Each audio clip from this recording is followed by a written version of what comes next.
everybody, and welcome to the book club, the alternate media book club, the ABC, as we like to call it here. This month's book club is the May book, Paul Was Not a Christian by Pamela Eisenbaum. I have it here, of course, and we're going to go and do a full book review. Things I like, things I don't like, all the rest of it that we do here in a general overall view of the book itself. We're going to give a rating at the end, and then we will announce the next book for the next month's book club, which will be June's book. So at the end of the episode, we'll announce that. So let's just jump right into it. Paul Was Not a Christian by Pamela Eisenbaum. In fact, let me go ahead and pull up some banners here. So, Paul was not a Christian. The original message of a misunderstood apostle. Pamela Eisenbaum is an associate professor of biblical studies and Christian origins at Iliff School of Theology in Denver, Colorado. So she is a licensed professor. She's a card-holding scholar, so to speak.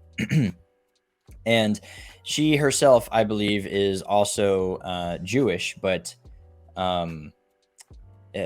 not like practicing Jewish, but she is a scholar nonetheless. And this book is one of my top favorite all-time books to recommend to people who are getting in the field of the new perspective of Paul, so to speak. And she actually talks about that a little bit in her book too.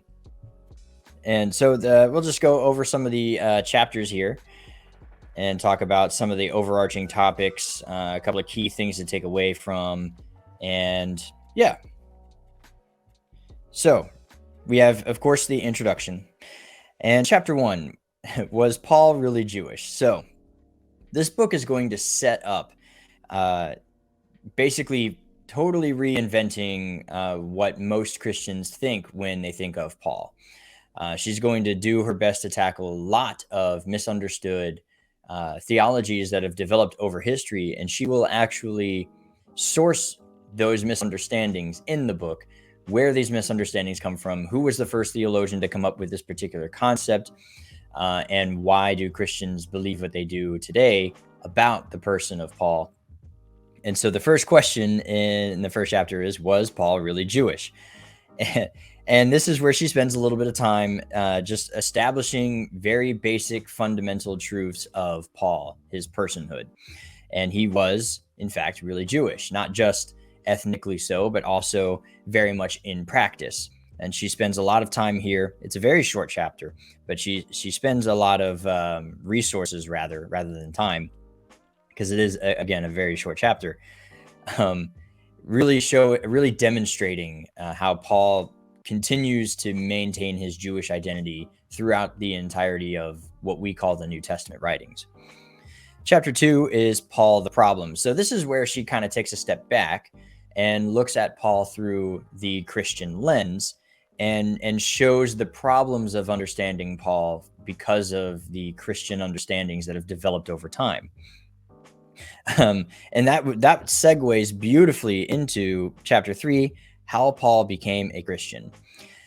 And she's obviously going to define certain terms here, what Christian even means. In fact, she spends a little time talking about how Christianity in this chapter, that Christians did not materially become a different religion until about the 3rd century. And she says that here in this chapter. Really good stuff about defining these terms and how Paul becomes Christianified over time by different Christian theologians who sort of rob Paul of his Jewish identity. And so that chapter is fairly longer. A lot of time is needed to be spent in this particular area, because this is the problem with our current interpretations of Paul today. Still, since Augustine, since Luther, we still see a lot of Paul in very Christian ways. And this is true even of Jewish scholars looking into Paul, because they are presented with a Christian Paul rather than a Jewish Paul. So even there, oftentimes they still read Paul with the same lens that Christianity has told them to read it through, because Christians have dominated the commentaries on Paul for so long.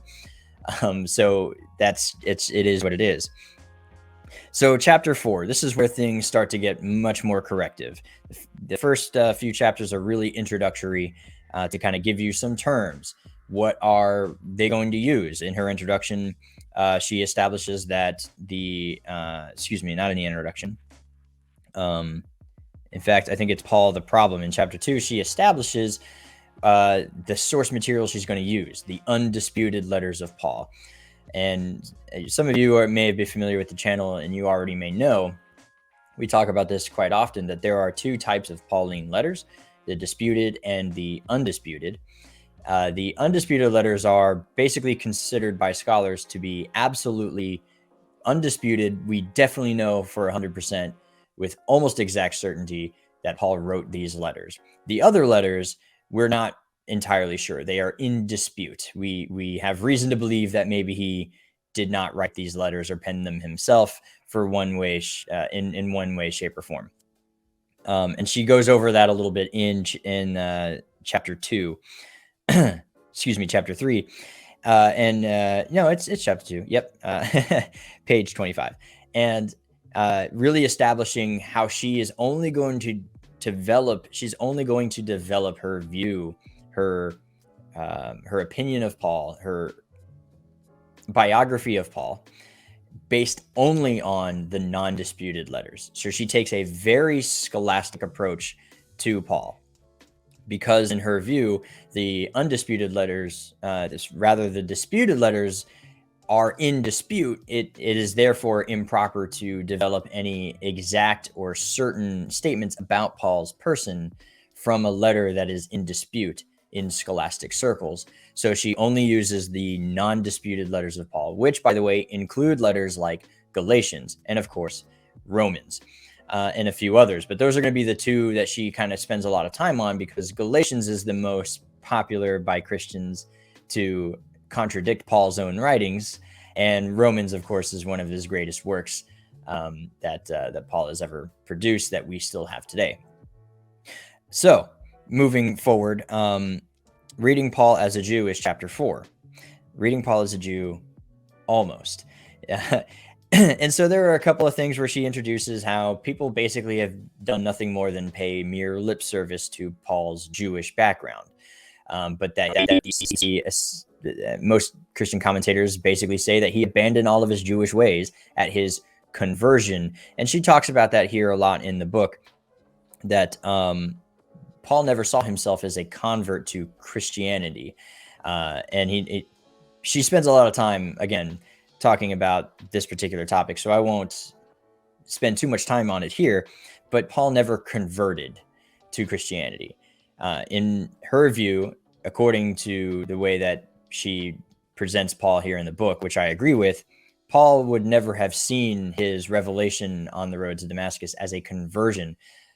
He was operating within the boundaries of Judaism and only accepting a Messiah within a Jewish view of Messiah. And to Paul, he was continuing his Judaism, and Paul lived and died an Orthodox, observant Pharisee Jew. And that's very important. So he never converted into anything new. He never abandoned Judaism.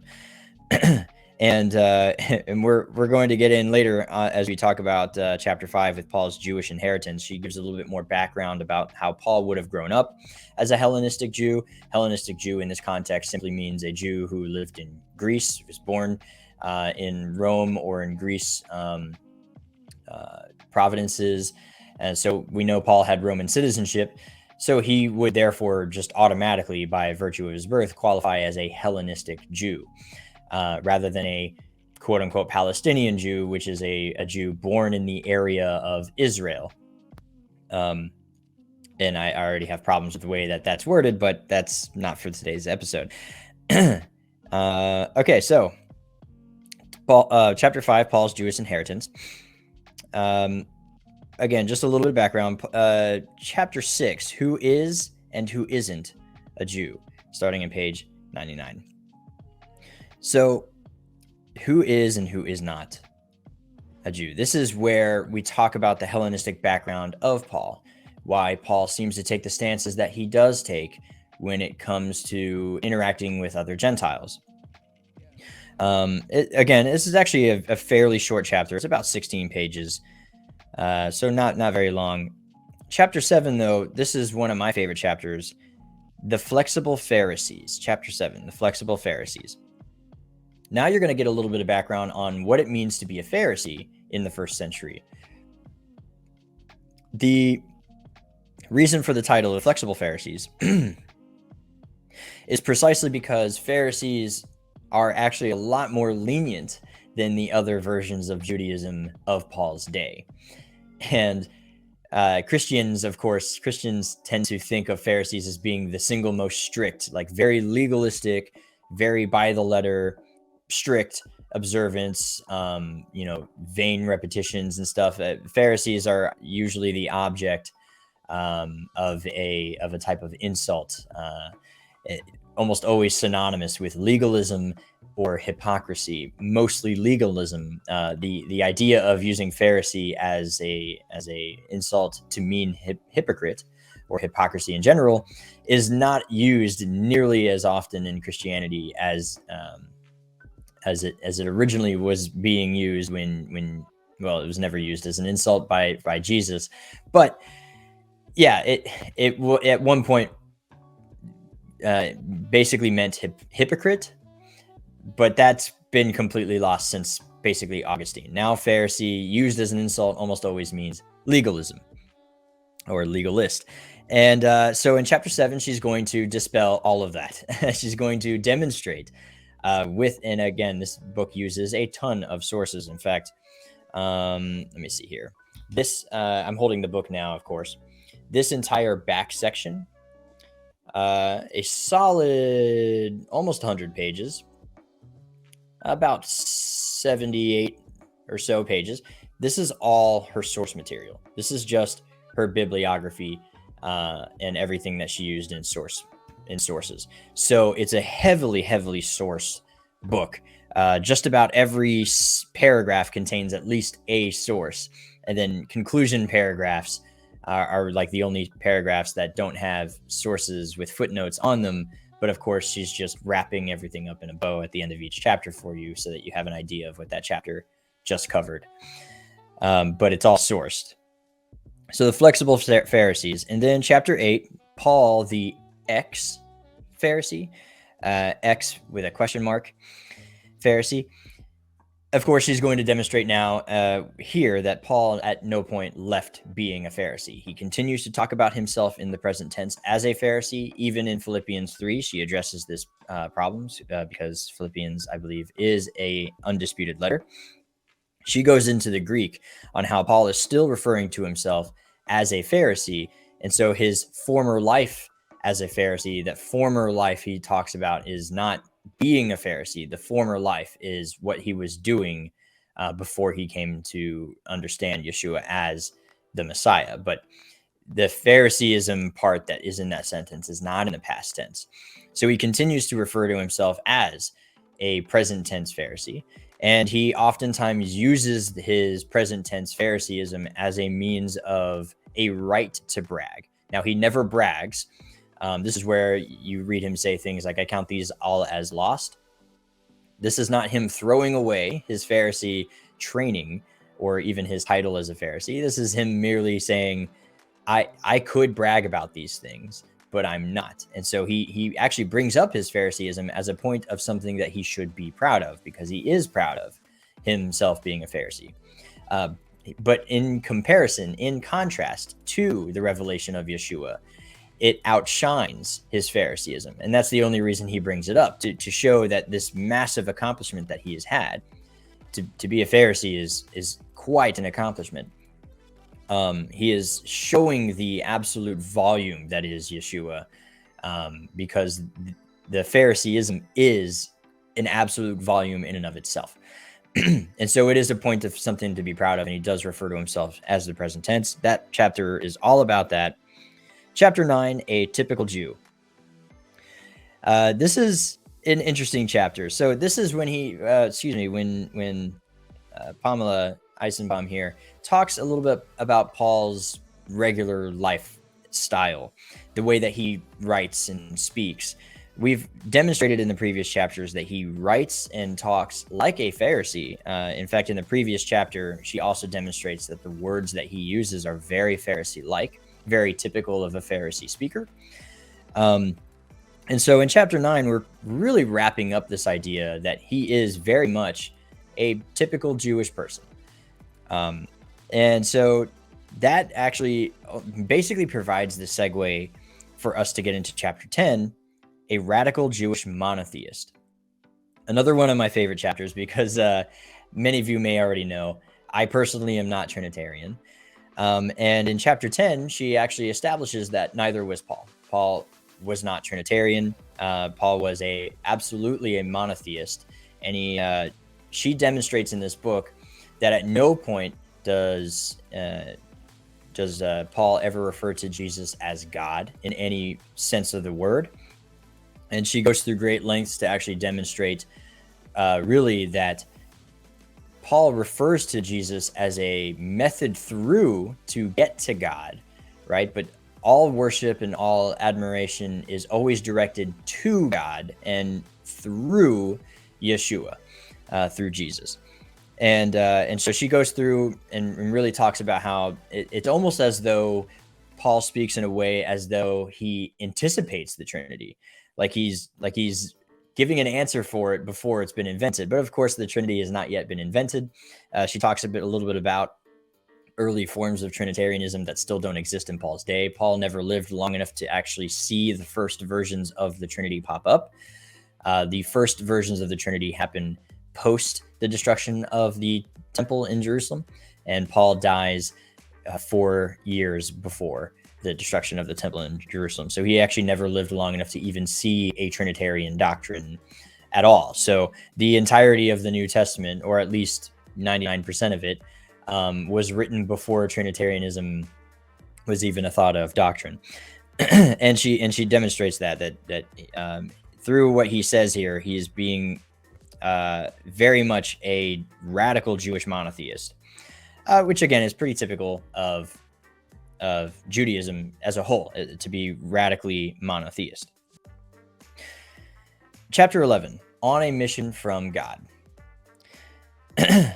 So this is the point in which she talks a little bit about Paul's mission, where he sees himself in the greater scheme of his particular mission field, going out and preaching to Gentiles, right? And how he justifies his actions, where he feels that he gets his authority from to go and do this in the world. This is a little bit more biographical information about Paul. And you're also going to see here towards the end of this chapter how Gentiles are defined, how they're accepted or not accepted, how they're treated, and Paul's justification using Torah to go out to the Gentile world. And she also talks about how his Hellenistic background sort of prepared him for such a mission, having been born in the diaspora as a non-Palestinian Jew. So he interacts naturally more frequently with Gentiles than Palestinian Jews ever would. So chapter 12 is, on the contrary, we uphold the law. Of course, this is a quote from Romans chapter 7, I believe, or chapter 6, now that I think about it. But on the contrary, we uphold the law. This is all of the basic justifications of Paul's use of the law, and how she demonstrates here that Paul very much himself continued to be a Torah-observing Pharisaic Jew. She even goes in here a little bit against the idea of sola scriptura, that's simply unthinkable. First of all, there is no New Testament for Paul. And so this idea that only following what the New Testament says to determine that was in any way Paul's thought process in his letter writing makes no sense. Paul would have leaned heavily on traditions that he was passing down to his other congregations, as we spoke about as well in 1 Corinthians chapter 11, where he talks about he is actually very happy. He praises the people for upholding the traditions as he passed them to the Corinthians. Other examples such as that, but primarily focused on his Torah observant lifestyle. Chapter 13, justification through Jesus Christ. So this is, again, we're going to talk about more or less Paul's theology and how salvation works. What does justification through Jesus mean? What does faith in Jesus mean? And in the Greek, really, it could be, and probably more likely is, faith of Jesus or faithfulness of Jesus. What does that even mean, to have the faithfulness of Jesus, rather than, as it's typically translated, to have faith in Jesus? To even, just ask the question to most Christians, what does it mean to have faith in Jesus? It kind of yields different answers, but if you read the Greek, to have the faithfulness of Jesus has a very different connotation. And so this justification through Jesus, what does this mean? What is Paul's soteriology, his theology on salvation? What is exactly, with the undisputed letters only, what is Paul's view on how salvation works, both through the Gentile and the Jewish perspective? Primarily, she focuses on the Jewish perspective of salvation, or what salvation even means. Again, we've talked about this a little bit on our shows. Salvation is a future tense event in the Jewish mindset. It is not a present tense state of being necessarily, and Paul almost never uses it. In fact, Paul only ever does use salvation in the present tense in his disputed letters. But in his non-disputed letters, he never speaks of salvation in the present tense. It's always in the future tense. And so what does that mean for a Jew? What does that mean for a Gentile? What does that mean for a Gentile according to Judaism? Do they conflict with Paul's new revelation in Yeshua and how that works? Spoiler alert, not really. In chapter 14, it's the end of the world as we know it. And this is where she talks a little bit about Paul's Hellenistic apocalyptic style preaching. He was an apocalyptic Jew, which means he has he seems to be pretty hyper focused on the end times. I would say Paul less so than many commentators would have you think, that Paul actually tends to focus more on the here and now, like how you live your life right now, but to prepare, of course, for the end times, which in Paul's view is right around the corner. It's just about to happen. Chapter 14, we talk a little bit about what it is to be an apocalyptic preacher in first century Judaism. And it's a very, very short chapter, very introductory. And also it kind of closes out the book. It talks really about how do we move forward? What do we do now with this new information? Reading Paul, what does it mean? How does it change things? And that really wraps the book up, and it kind of is the conclusion. It's all of 7 pages long. But yeah, so that's the full book in review. Now, for the things that I like. So I got a couple of notes here. Let me go ahead and shift some papers around so I can have it out. This is a portion in the show where I go through some of my key highlights. You'll notice in my books, I always mark in my books as I read them. And so here are a couple of things that I've highlighted just about every single page in this book at some capacity, but there's a few key things that I really, really like that I'm going to read to you guys here on the show. So first and foremost, one of the things I got starred here is this concept of the way Paul talks about not being a Gentile sinner. This is on page 6. And referring to himself as a Jew in the present tense, of course, and not a Gentile sinner, which is an interesting kind of putting those two words together, almost assuming that if you're a Gentile, you're a sinner, which is important to Paul, understanding Paul's worldview, that Gentiles are by and large in the Jewish worldview seen as sinners automatically by virtue of the fact that they're not Jews. Without the Torah in your life, obviously you would be a sinner. But of course, because the Torah defines sin, and right now, especially in the first century, really only the Jews have the Torah. The Gentiles do not. So they are essentially by nature sinners. It's not necessarily their fault, but it is something that is part of the Jewish worldview.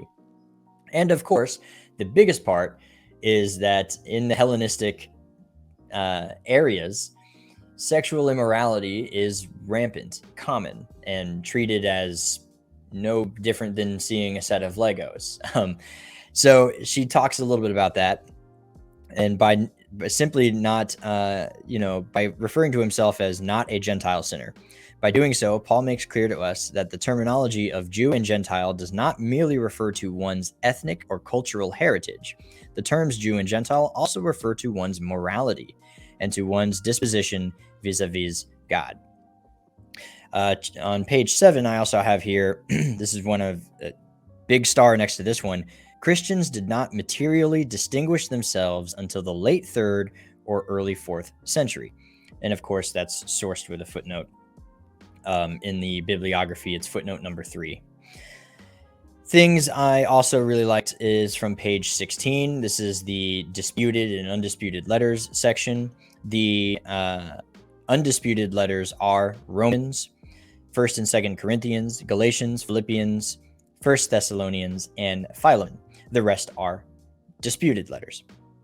And she talks about why she's in this book using, but these letters, this list is very important. I would highly recommend that you keep this list handy, memorize it, and as you go forward in studying Paul, understand that there are a lot of reasons why some letters are disputed. And that's not to say that Paul didn't write that, or that even that Paul did not author the ideas that are taught in the disputed letters, but it definitely means he did not write that letter. Now, we know Paul had a scribe, and so many of the reasons for some of the discrepancies are simply because the scribe is writing on Paul's behalf while Paul basically dictates, and the scribe may be translating from Hebrew into Greek and doing his best to make a one-to-one cultural equivalent in the way that he chooses some of the words.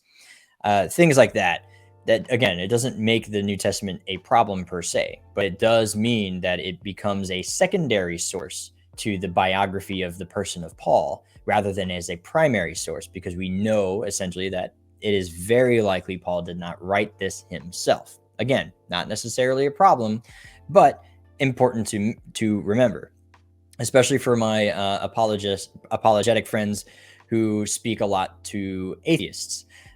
This is a good list for you to memorize. This is a very scholastic approach for you to reconstruct your own biography of the person of Paul to somebody like an atheist, because as we know, they like to battle with scholarship. So this is going to be a good list for you to memorize. All right, page 25. This is so I got a couple of things here. Just in the middle of the page, who is the offspring to whom the promise was made? The majority of scholars take the offspring to refer to Jesus. Okay, for the sake of argument, let's say the identity of the offspring is Jesus. Who then is the mediator? Most scholars have surveyed that the mediator is Moses, though few say it is Jesus. But who are the angels, and why is Paul compelled to mention them? Already, it should be obvious that reading Paul can be like deciphering encoded messages. And this is talking about, and of course, the offspring really should be understood as Israel. She will talk about that much later on. But the last thing I have highlighted on this page is actually an apologetic to keeping Torah. It's the very last sentence in the whole page. Why would God give divine guidance that exacerbates the problem of sin rather than relieve it? And so this is to that whole, well, God gave the Torah to make sin worse, basically, to increase sin, which is a not good argument. It's an understandably common argument because of misreading Paul. But this is the counter to that argument. Why would God give divine guidance that exacerbates the problem of sin rather than relieve it? And even assuming Christ provides the ultimate relief from sin, why would God act so as to make sin worse in the first place? Does it really make sense to say that God's gift of Christ was a solution to a problem that God caused in the first place? Very good stuff there. And then we conclude the chapter a couple of pages later. So now, page 60 on the things that I like. This is a introduction on the new perspective. For those of you not familiar, the new perspective is essentially the new way to read Paul as a Pharisee Jew, as a Torah-keeping Pharisee Jew. Many writers, Mark D. Nanos, Tim Hegg, Jacob Neusner, even N.T. Wright have acknowledged that modern and recent scholarship has shed new light on this new perspective of Paul, that Paul was not a Christian. So this book, Paul is Not a Christian, is essentially a book on the new perspective. And she talks a little bit about it here. The new perspective is also E.P. Sanders, I believe, is the author of the new perspective concept. I believe he coined the term, the new perspective on Paul, E.P. Sanders, 1970. And scholars since then have really been revising a lot of what is considered to be modern scholarship based on the new perspective, understanding that with our updated scholastic knowledge that we have now, that we've essentially been reading Paul wrong for many, many years. And so this is the introduction to the new perspective, page 60, all the way through to 66, or to 66. I'm a big Star Wars nerd, sorry. 64, there is another starred highlight here.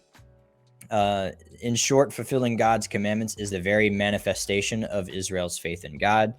Performing the commandments is Israel's response to God's gracious initiative on Israel's behalf. More than an obligation, the fulfillment of God's commandments is a privilege, since it reflects Israel's special relationship with God, which Israel views as unique among the nations. And so that is a key highlighted phrase there. Page 140. I have an entire paragraph highlighted right in the middle. I'll just read a small portion of the paragraph, though. If Paul considered his past life one of sin and degradation, then he would not call giving up that life a loss. On the contrary, giving up that kind of life would have counted as gain. And so this is, again, talking about Paul as the Pharisee. This is actually in the chapter, Paul the ex-Pharisee, ? So right here, she shows that by bringing this up and saying, I count it as loss, doesn't make sense if Paul considers his past life to be sinful or bad.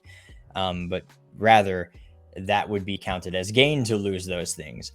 And so these things are of value. They are honors. These are the kinds of things that people brag about here in the last part of this paragraph. What Paul is saying in Philippians 3 is that he no longer values such claims to status because they pale in comparison to being a disciple of Jesus. Fair enough. It's this idea of volume. Moving forward, now we're going to get into some of the spicy material. Page 179. So this is in the chapter A Radical Jewish Monotheist.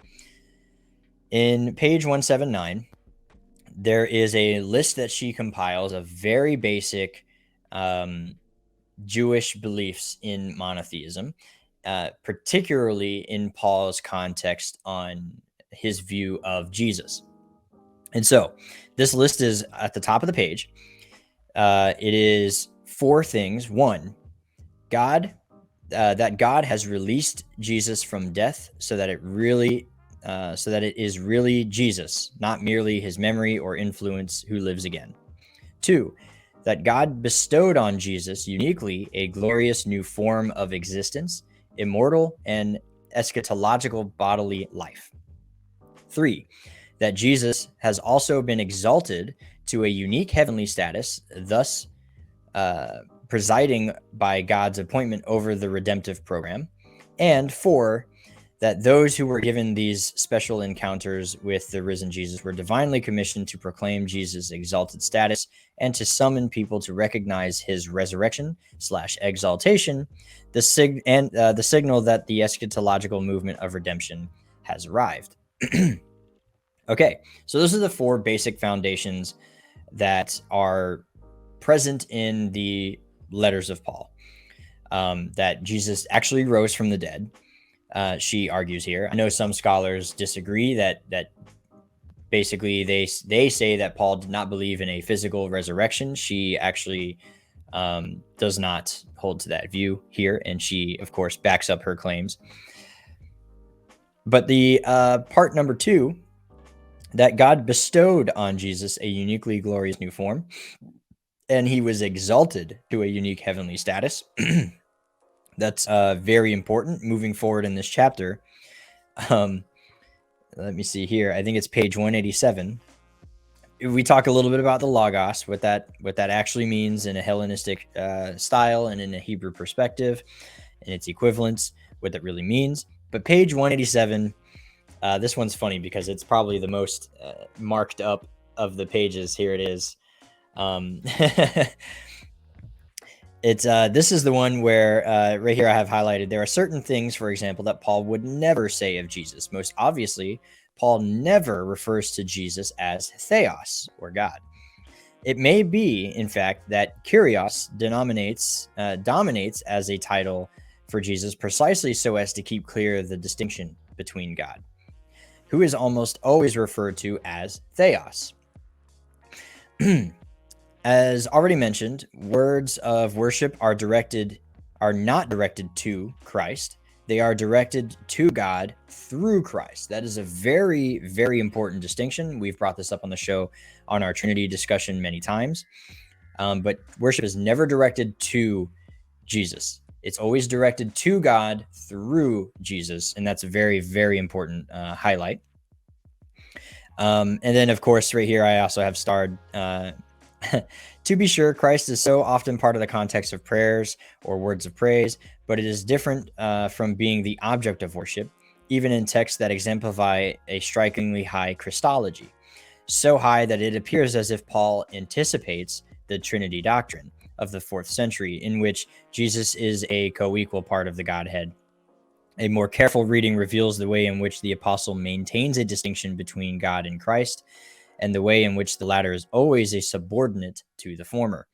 And so right there, again, she's sort of showing that that Paul appears to anticipate the coming Trinity and continues to try and maintain a distinction apart from creating a Trinity.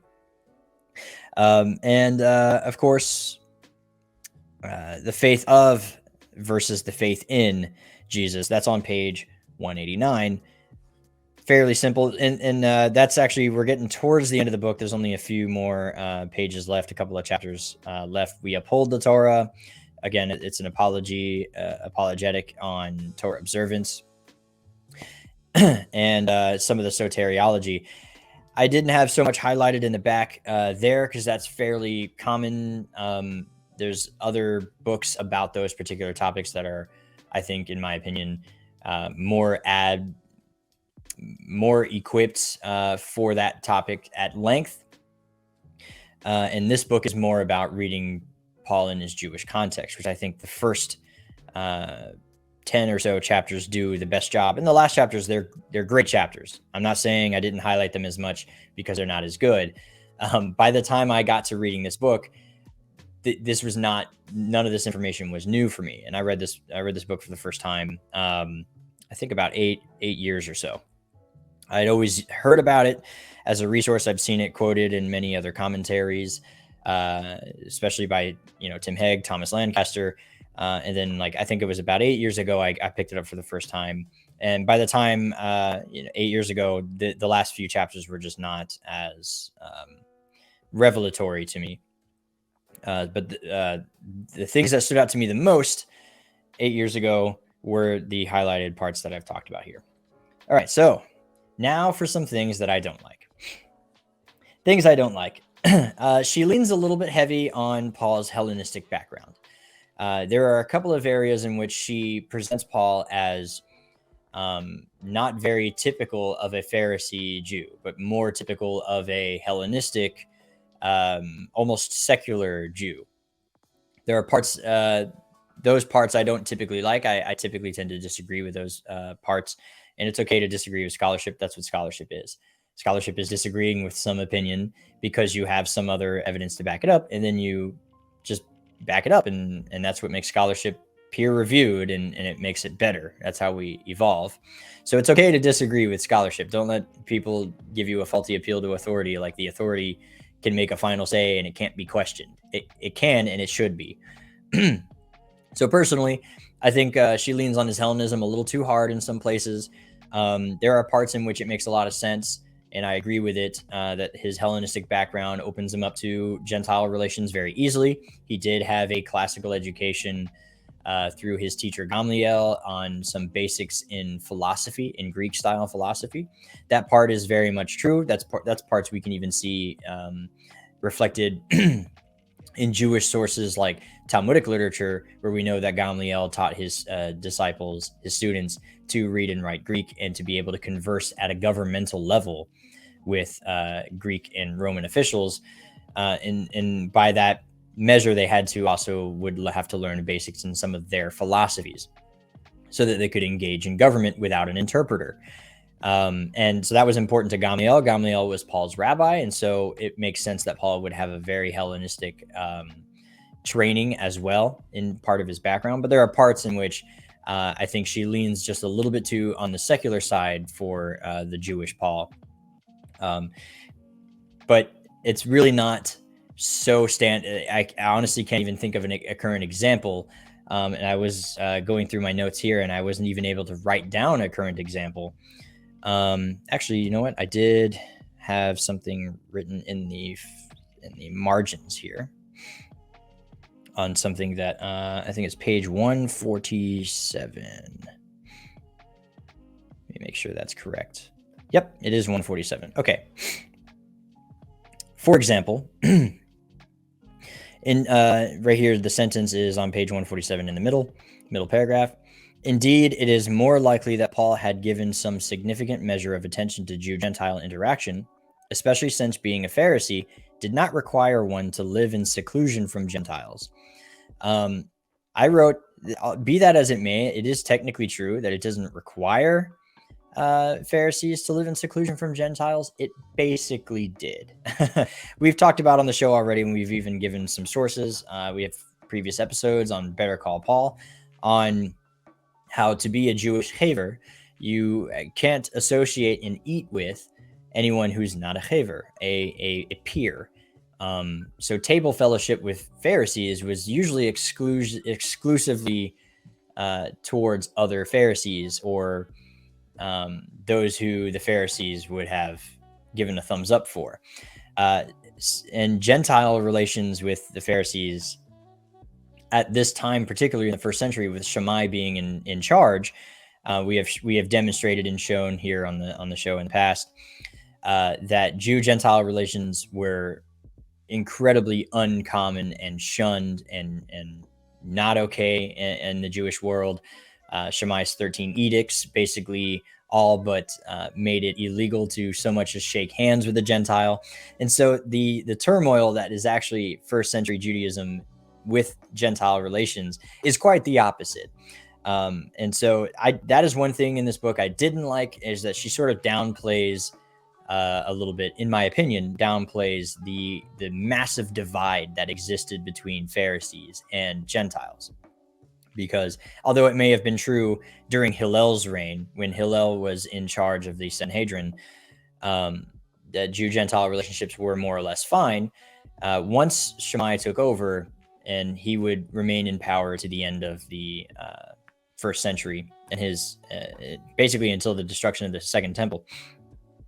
So the entirety of Paul's lifetime and while Jesus is alive, Shammai is in power, and Jew-Gentile relationships are all but strictly forbidden.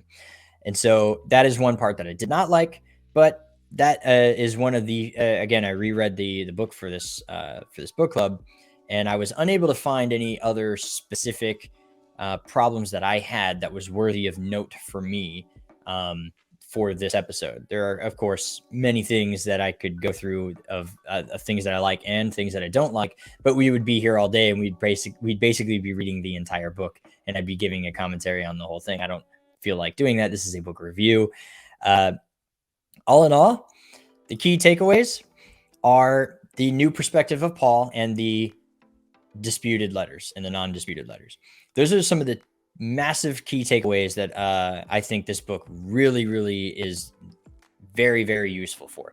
Reconstructing a biography of Paul using exclusively the the non-disputed letters, is an incredibly scholastic approach. This will help you in bettering yourself as a up-and-coming scholar, or to better communicate as a scholar with the way that she writes in here. You'll be able to make certain distinctions and define certain terms to have a much higher conversation about Paul to others, and establishing certain truths about Paul and certain understandings with others. You can, after reading this book, essentially, you can have a much higher elevated conversation about Paul with much more sophisticated and studied individuals. And of course, that means it translates better towards those who are not very familiar with Paul at all. You will be able to answer tougher questions that newcomers would have, being much more familiar with Paul as a person in this book. This book and The Letter Writer by Tim Hegg are my two favorite biography books about Paul and his Jewish background, his Jewish training, and his defense of Torah. This is the non-Trinitarian version of Paul, as Tim Hegg presents a more Trinitarian version of Paul in his book, The Letter Writer. Again, perfectly fine. I love both books. I don't see the Trinity as a matter worth getting in the way of studying Paul as the Pharisaic Jew that he was. Nor do I see it as a salvific issue. As you know, of course, if you've seen our channel and seen our Trinity series. But yeah, and the new perspective, particularly starting in page 60, this introduction on how to see Paul as the Paul that he was in his first century Jewish context, and really pulling it all together to make even the difficult passages of Paul, the seemingly contradictory passages, have much more harmony. And that's something that she establishes early on in the introduction. That's part of her goal, is to show that when you read Paul back into his first century Pharisaic, basically Orthodox Jewish context, those contradictions go away. That many of the problems that we have with reading Paul are purely Christian problems. And so how would I rate this book? I would rate this book a 4 out of 4 seats. This is absolutely an excellent book. Easily my one of my go-to books. Of course, the title alone, Paul is not a Christian, is catchy, it's clever, and it's true. Paul was not a Christian. This is a monumental piece of work, of scholastic work. It's so well written, so well put together, very, very heavily sourced. It's very hard to find problems with this book without yourself being a scholar, because it is so well sourced. Again, the one I had that I brought up, I can demonstrate that statement about Jew-Gentile relationships is not entirely accurate, if not untrue entirely. But that again, with my experience having read through much of the Talmud, Mishnah material, and myself having gone to university and studied church history and Jewish studies at Liberty University. So, I was a little bit more well-equipped to find that as a problem. But other than that, this book is very, very well written, and I highly, highly recommend it. The problems are tiny, minute. I wouldn't even worry about them problems until you get yourself to a point where you're able to be a little bit more precise, once you get in your studies personally. But until then, even at the bachelor degree level, I would say this book is absolutely an excellent book. You should read it. Every Christian should read this book. This is one of the best introductions to the new perspective. There are other books out there. Again, E.P. Sanders is another. He is essentially the one who coined the term, the new perspective on Paul. But his work is incredibly dense. It's not geared for beginners. In fact, when you buy the book, there's a 10th anniversary or a 20th anniversary edition out there, I think, that talks about just read the conclusions in every chapter, because the bulk of the bodies of every chapter are very, very dense. They expect you to know a lot of things, and the conclusions are a little bit more user-friendly, and it just gives you an overview of the conclusion of the fullness of the chapter. And so But this book is not like that. This book is very much geared for any normal person to pick up and read and understand on a scholastic level, a very high level of understanding of Paul, while not being talked at like you are some scholar with all these big fancy words and confusing concepts. Everything is very easy to understand. This is a very easy read. It doesn't take long to read. It took me, I think, about a week to read this book, and that was only reading a few pages, a day for a couple of hours. So to me, it doesn't take very long to get through the whole thing. The longest part for me, the reason it took me the longest to read this book, I think, is because I had to stop and constantly underline bits in this book that I like. And so I was always interrupting my reading to highlight and underline parts that I really think stand out and should be highlighted. Okay, so that's it. That's the book club. Next week's book club is Rethinking the Five. Next month's book club is Rethinking the Five Soli. We have given this book away once before. We've even talked about it a little bit. It's a very thin book, but it is a great book on the five soli. And so be on the lookout for that. On the final Thursday of the month of June, we will be reviewing that book. Again, another one of my personal favorites. We've talked about it a little bit on the show already, but now we're going to do a full review of the book. And I'm looking forward to doing that. So hope to see you guys next month on the next book club.